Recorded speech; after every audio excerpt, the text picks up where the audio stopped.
দেখো হাতে ফুটে জানে জানো, বুঝেছো? চোখটা তো ছুঁড়ে দিয়ে জানতাম হাতে ফুটে কি করে তোমার দেখতে আছে।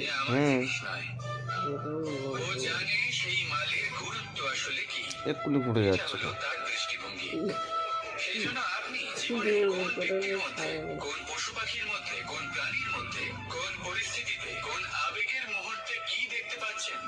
কাপড়টা ছিঁড়ে যাবে বুঝি। তাই নিজের মনে ধনাত্মক ভাব জাগ্রত করুন, শুভ চিন্তা নিয়ে আসুন। এই ভাবনাই সত্য হয়ে সামনে আসবে। এই দৃষ্টিভঙ্গি এমন হয়ে যাবে যে আপনার জীবনে সবকিছুই শুভ হবে। তাহলে আসুন আর আমার সাথে ভালোবেসে বলুন, রাধা রাধা।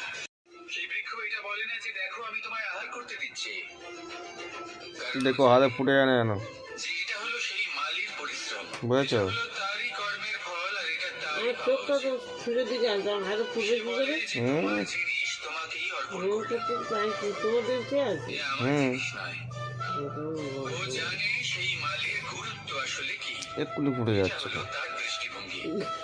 সেই জন্য আপনি জীবনে কোন ব্যক্তির মধ্যে, কোন পশু পাখির মধ্যে, কোন প্রাণীর মধ্যে, কোন পরিস্থিতিতে, কোন আবেগের মুহূর্তে কি দেখতে পাচ্ছেন, কাপড়টা ছিঁড়ে যাবে বুঝি। আপনার দৃষ্টিভঙ্গির উপরে নির্ভর করছে।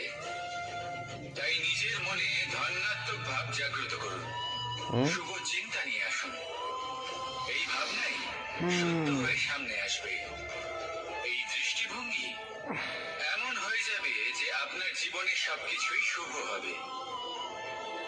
তাহলে আসুন আর আমার সাথে ভালোবেসে বলুন, রাধা